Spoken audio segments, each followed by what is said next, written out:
How to build EZA, AGL Ginyu, and the rest of the summonable Ginyu Force members. How's it, everybody? Celtic Link here. We got another Dokkan battle video for you here today. We are taking a look at the EZA, AGL Ginyu, and of course his two banner units, the JEICE and BURTER and the RECOOME and GULDO, and figuring out how exactly to build their hidden potential. They got a lot going on in their passives. They work really well together, but the question is, how do you build their potential to maximize their synergy? So let's go ahead, let's hop on in, let's take a look at the AGL Ginyu. So the AGL Ginyu is a terrifying conquerors or planet dynamic saga, category key 3, HP attack and defense 170%. With an additional key 1 and attack and defense 30% for characters who also belong on space traveling warriors. He raises defense for the turn, raises defense infinitely, and raises attack for 1 turn. So that's a 30% defense raise. He gets attack and defense 200%, launches an additional attack that has a high chance of becoming a super attack, and has damage reduction rate 20%.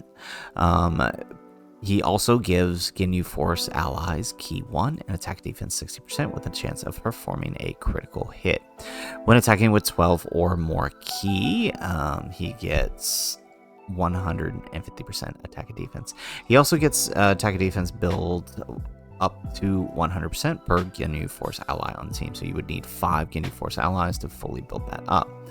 When there is another Ginyu Force ally on the team, he gets effective against all types and a high chance of launching an additional super attack. For 1 turn from the character's entry turn, or when HP is 70% or more at the start of the turn, he also gets a additional chance of critical hits and damage reduction rate of 30%. He can transform into the Goku Ginyu when 70% or less, starting from the 4th turn from the start of battle. Once transformed into the Goku Ginyu, he recovers 59% HP, gets attack and defense 250%, and Key 1 has a 70% chance of doing an additional super attack, effective against all types, damage reduction rate 50%, 150% when attacking, an additional 50% chance to crit on top of being effective against all types, and another 70% chance of doing an additional super attack. When receiving an attack, he has a multiplicative 150% defense boost. We've seen how well that works. It significantly jumps up the defense on units that have it, especially those who stack, and chances of evading an enemy's attack 50%. When there's an ally who includes JEICE on the team, he has a scouter effect. So now you may be wondering, with all of that, how do you build this guy? Well, as an AGL unit, we can see here on the Dokkan Battle Wiki that as an AGL unit, he is going to naturally lean into additional attack. If you fully invested additional attack into him, you would gain a 40%. If you invest your skill orbs into him as well, you would gain an additional 10%, upping this to an additional 60%, right? Because the additional 10 nodes here would make this 30, when making this 60%. So you have a 60% chance of launching an additional super attack. And that is pretty much the way to go, right? This is one of those units whose natural inclination is what you want to go with. He is a stacker, he has effective against all types and crit, so there's no need to really go anything other than let him do what he needs to do, and that is stack. Especially for his base form, having that 50% chance to stack as opposed to the 70% chance definitely means you want to increase the odds in your favor for stacking that defense. So additionals is the way to go. He does not need any critical hits, so you can go ahead and go 0 in the critical hit investment, and then pour the rest into dodge. So the best way to go about it is, of course, is if you have for their skill orbs, if you have additionals and dodge skill orbs, give them those. If not, I do find that going 25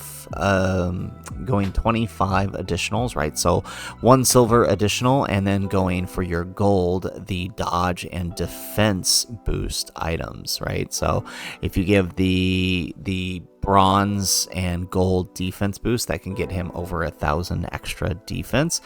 Even more so if you have the level 7s or level 8s for the bronze. Those are really good. But typically the dodge gold, the dodge and defense gold come at level 4, so that will get you anywhere from 1,000 to 1,200 extra defense. So that's really good. I do recommend going that for his skill orbs defense as a stacker, right? That defense is going to really help him get higher sooner. So that is for the Ginyu. Full additionals, sub dodge. But what about the JEICE and BURTER? The JEICE and BURTER have 200% attack and defense.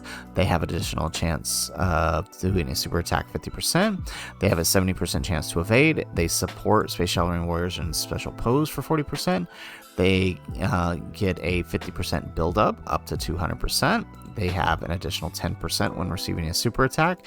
And on rotation with Ginyu, they get an additional 10% chance to dodge and give all allies support for 2 turns, as well as supporting on 20% on their super attack. So given that, they're another one who you kind of want to go additionals for.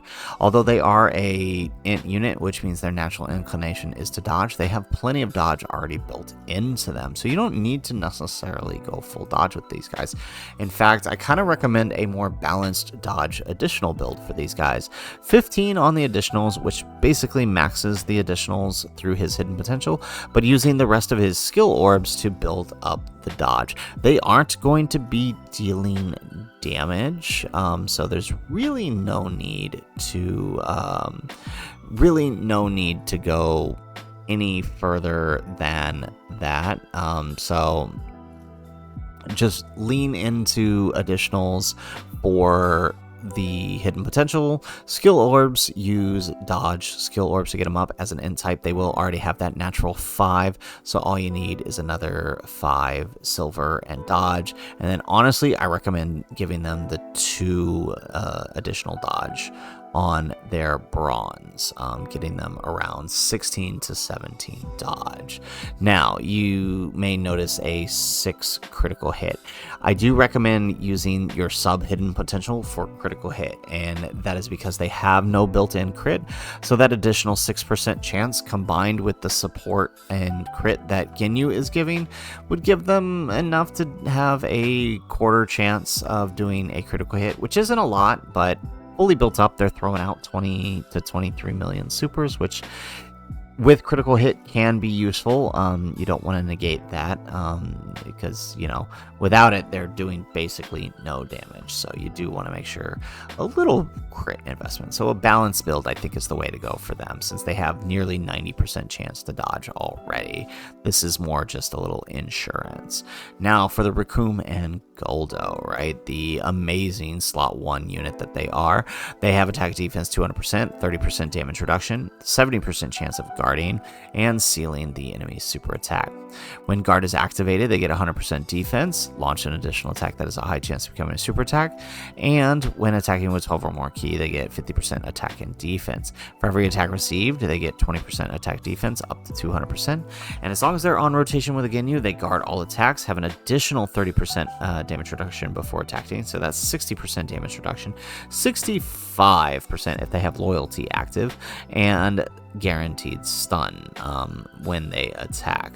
Their super attack effect is just simply greatly raising attack and defense for the turn while greatly lowering attack and defense. So very, very useful, very, very helpful.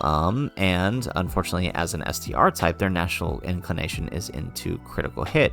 But that's like the others. I mean, with the exception of JEICE and BURTER, this is kind of something they don't really need. So I would recommend just leaving their 5 and then once again fully investing in the additionals for them, getting them a max of 15 and then pouring the rest of their skill orbs into dodge. Not that they don't need it, but I mean, they don't really need crits, and you know, the 15 extra just gives them a little extra chance to do an additional super, but their main function is tanking in slot 1, so that's really all you need them to do. You don't need them to do much more than that.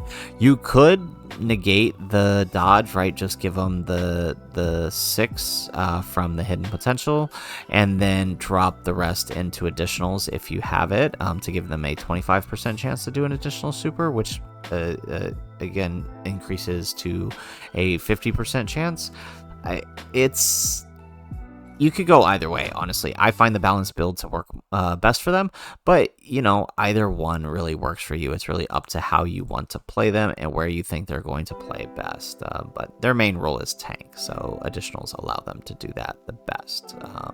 So, guys, that is it for the video. That is our recommendation on the 3 Ginyu Force cards and their EZAs, how to build them.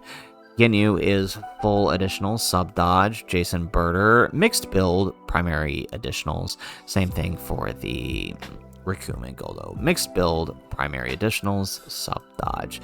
If you guys like the video, make sure you hit that like button, subscribe to the channel if you have not already, and in the comments down below, let us know what are your builds for the 3 Ginyu Force cards. I find that additionals is probably the new way to go, which may not be the way you had them built prior. So if you do have, it is 1 stone to change your hidden potential right now. Take advantage and shift them if you need to do so. Otherwise, guys, as always, thanks for watching, and aloha.